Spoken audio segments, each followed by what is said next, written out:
Hey everyone, Steven here with the GunLife Coach. Today we're talking about the AR-15 and some things you should know about the AR-15. What does the AR-15 mean anyway? Oh, that's the assault rifle 15. Man, that thing's scary, isn't it? It's black and it's just kind of creepy looking. No, it's not the assault rifle 15. That's some type of political spin on making these things scarier than what they are. Shoot, you can assault somebody with a pencil or maybe even a car. We don't see any legislation on that now, do we? No, it's called the Armalite Rifle 15. Why? Because Mr. Eugene Stoner, back in 1956, put this gun together based off of another gun's platform, and the military adopted it and called it the M16. And now we have 10 to 20 million variants of this wonderful all-American rifle floating in the hands of citizens all over this country. And we use them for many purposes. We use it for home defense.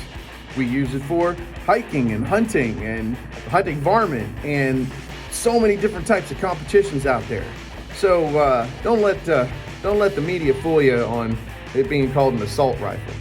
All right, so let's get into it now. So I'm going to give you some tips and give you my setup on my ARs and why I have them set up the way I do, and hopefully it'll shed some light on what you might want to do to get your AR going so you can have one having a really cool original American Rifle 15.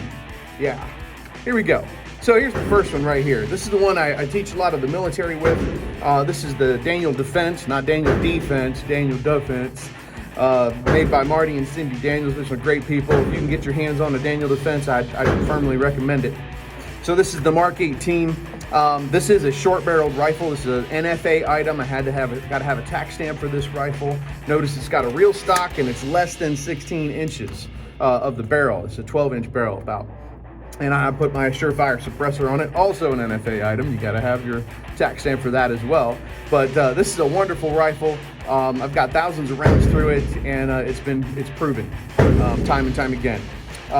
Let's talk about some options you might want to put in one of your ARs. And as you'll notice, as I go through these rifles, you're going to see that they're set up pretty much the same way. There's not much variance to my rifles. Why? Because I try to keep it simple. I know under pressure, things start to go haywire, and I can't be as consistent or as accurate or as fast as I need to if I've got a different setup on a different gun. So I'm trying to build proper neuroplasticity and have good subconscious performance. Consistency is the key. All right. DD Mark 18.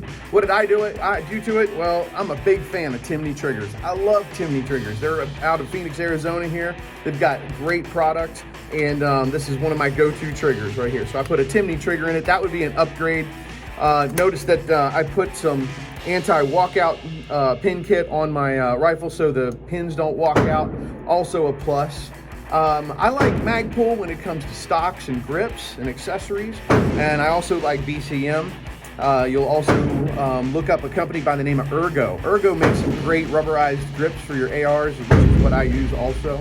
And when it comes to optics and sights, look, you can run an AR without a red dot optic or any type of scope. You can use flip-up sights or iron sights.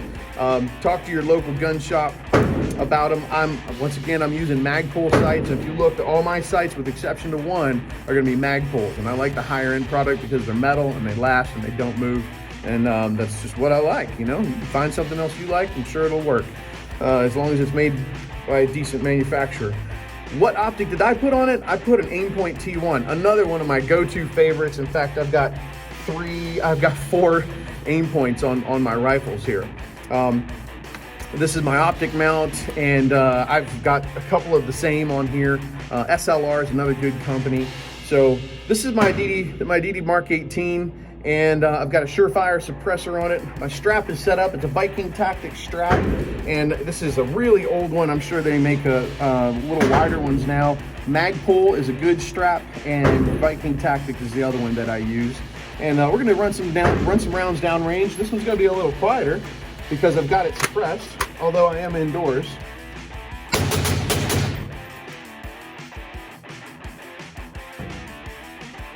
Daniel Defense Mark 18, nice setup. It's not the cheapest in town, I'll tell you that, but it does run. All right, next up. Now look, if you don't have an AR-15, I'd highly recommend you getting one. I mean, you can do so much with them, and they're a lot of fun. A lot of fun to teach with newer shooters because of the phenomenal recoil. And I understand there's a huge demand for ammo right now and a huge demand on firearms. So, hey, pick your poison, find your budget, figure out your budget, and either build a good AR or buy one wherever you can. All right. So this is a full-size rifle, and I already had my lower. It's an LWRC lower. It's a manufacturer here in the States. And I wanted a full-size option. I wanted a full 16-inch barrel. So there's nothing crazy about this upper.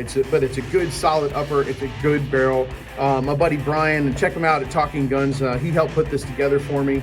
And it is M-lock. And I put rail scales on the side. Because that's just what I like. And I used a BCM hand stop because that's what I have. That's what I like. That's what I have on my other one. Once again, I'm using an Aimpoint. The only thing difference here is I put a magnifier. I put a magnifier on this rifle so I can see a little better. You know, I'm not 21 anymore. I did put an ergo grip on this one, and if you look in here, this is a skeletonized trigger. Once again by Timney. This is the Timney trigger AR-15 skeletonized. Love that one. And have a Raptor handle, love it. And there's something else I did do that was a little different with this one, and this is the law folder. So I can put this rifle away in a little tighter spot. You can only shoot one round with it if you have it open like that. Close it and shoot it. That's the way it's made. But this is a great little rifle. It's lightweight. It's very accurate. And let's run some rounds downrange with this guy too. All right.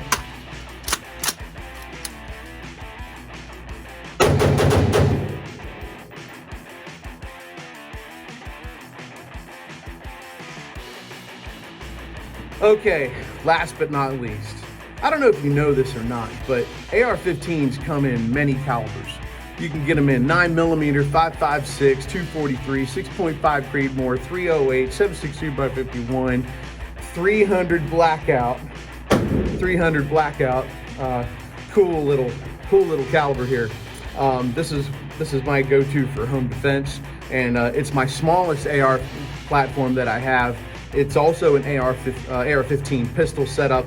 I did put a suppressor on it, and I want to give a shout out to James at Breachers Customs. He built this bad boy for me last year, and this runs like a champ. Love this baby. So it looks like a stormtrooper's rifle or whatever, but no, man, it's my American Rifle 15 pistol made by Breachers Customs. So once again, I put a Timney trigger in it. This is an SLR Rifle Works upper lower set. James had this Cerakoted for me, and I've got my Aimpoint on the top. Imagine that. I want to have that consistency. So this is a 300 blackout suppressed. This setup here is a 5.5-inch barrel. You can see how small this bad boy is, all right? So I can carry it on hikes and take it out there for any mountain lions or tigers or bears that might be out there up in the mountains if I wanted to. It's a collapsible maximum defense stock, and I'm using my Surefire can on here. And let's give it a run. All right, how about this? We'll do this. I'm gonna run it without the suppression, and then I'm gonna run it with the suppressor. All right, stand by.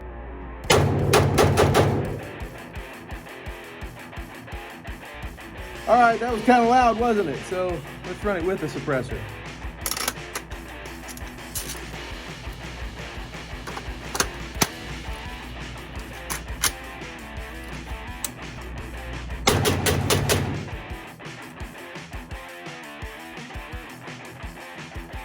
All right, well, that's all I got for you today. This is Steven from the GunLife Coach signing off. You be safe out there, America.